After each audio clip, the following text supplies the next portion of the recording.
Mr. Chairman, the COMSEC has confirmed that indeed Philippine Daily Inquirer and Philippine Star are not invited into today's hearing. Since Congressman Marcoleta is not a member of this committee, may I respectfully move, Mr. Chairman, that in the next hearing, we will invite Philippine Daily Inquirer and Philippine Star to expedite discussion, Mr. Chairman. So move, Mr. Chairman. May I know, Mr. Chair, why... By Congressman Paduano, and we have to tackle first the motion. Huh? We have to tackle the motion. I That's second what, the motion. and there's that was duly seconded. Any objection? Hearing none, the said motion is now approved. So, Congressman Marcoleta, your query is valid. Unfortunately, I think it's the fault of the COMSEC for not inviting, because you have to consider as well that we have invited so many already for the bloggers. It was like 40, and we cannot accommodate everybody. And that's the reason why your query is so valid that we will be inviting them in the next hearing. And at the same time, having said that, your story about being victimized of those two broadsheet can be tackled in the next hearing. So the next item. Mr. Chair. Yes, you have the floor right now, Congressman.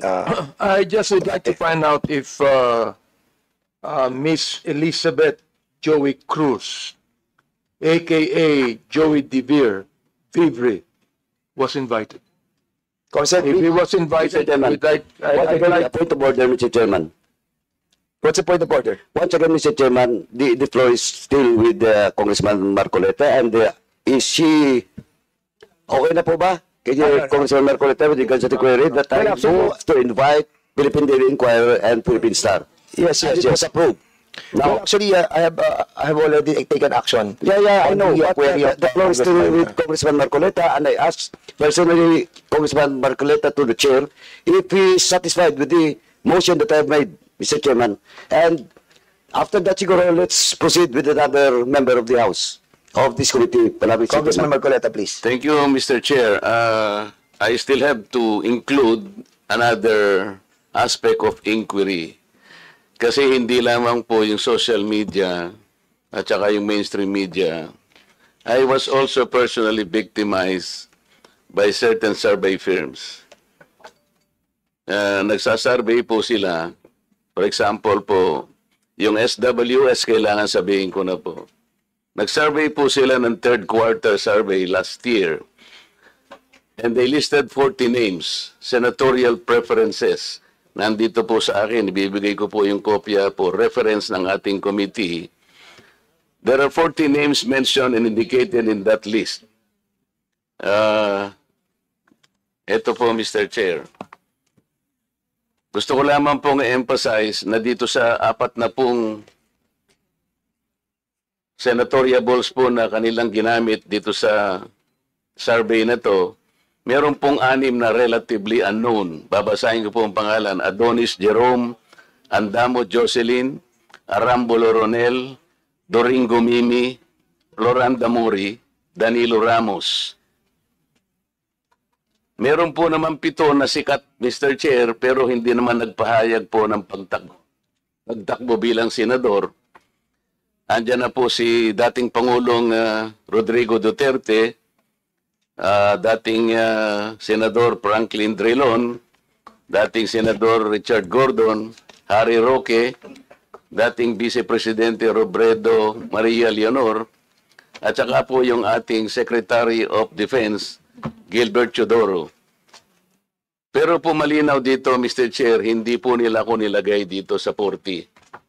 Pero no pong yung outcome pong ito ipalabas nila, number 36 po ako. Paano po mangyayari na ako po ay magiging number 36, hindi naman po kasalo rito? Ito po yung klase ng mga manipulative surveys na pinaniniwalaan po ng mga tao. Sana po hindi na lang nila ako sinama sapagkat wala naman ako rito. Sino po ba si Adonis Jerome, Andamo Jocelyn, Arambulo Ronel, Doringo Mimi, Floranda Modi, Mr. Kung Barbers, may kilala ka ba rito? Bakit naman po, hindi ko naman po pinagpipilitan na isama nila ako rito.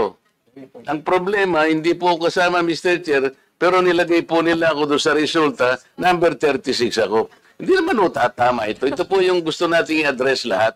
Hindi lamang po social media. We understand that your predicament, Thank you, Mr. Chair. Congressman Marcoleta. Bibigay ko po yung and the kopya para sa and the referensya po. representation also doesn't believe that. Because on my own assumption, nasa top 5 ka.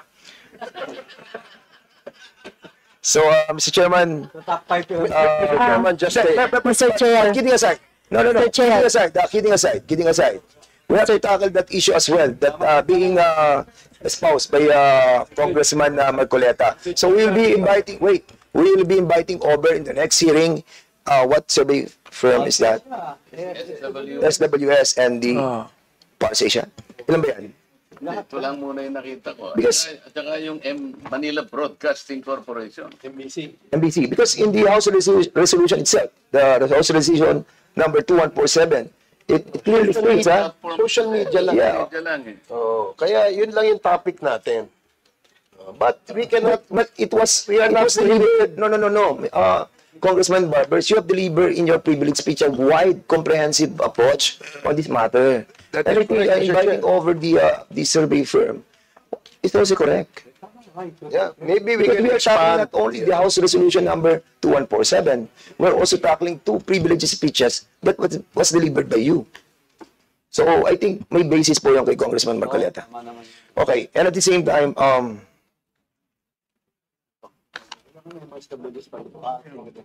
so there's a Mr. Chair, noted po yung kay Congressman Marcoleta. Now, May I now be Chairman recognized? Abante, now you are recognized. my query is if we have invited a certain Elizabeth Cruz, no, aka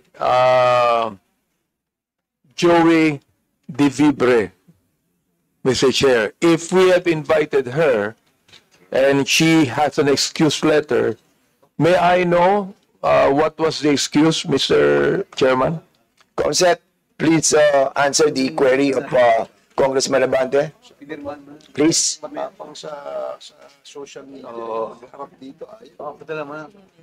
Thank you, Mr. Chair. Miss Elizabeth Joy Cruz was invited and she sent an excuse letter via email. Ano po yung kanyang excuse letter? Ano yung dahilan? One moment, sir. I'll get it from the chair. Thank you. Mr. Chair,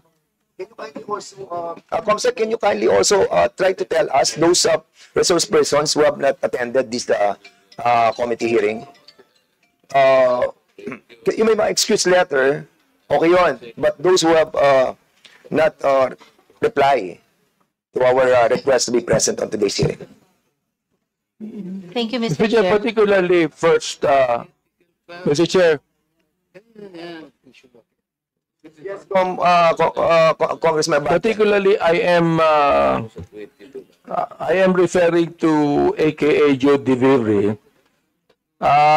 sapagkat matindi yung kanyang mga sinabi dito. Gusto ko talagang makita siya at makausap sapagkat dito minura niya ako. At ang sabi niya, panay kabobohan sa quad. Sayang kuryente sa'yo. Bigyan mo sa kanya. Ano yung pack you? Yung pack you. Hindi ko alam yung pack. Huwag mo na sabihin. Congressman Abante. Wala lang. Katutuloy ko lang pumunta. Mr. Chairman, Congressman, don't be so personal. Let's be more comprehensive on this approach. Pinapasa ko lang po. Pinapasa ko lang eh. Sige, go ahead. I'll give you Pangalawa, November 13, 2024, nagmura na naman siya. Hindi ko na babanggitin yung mura niya.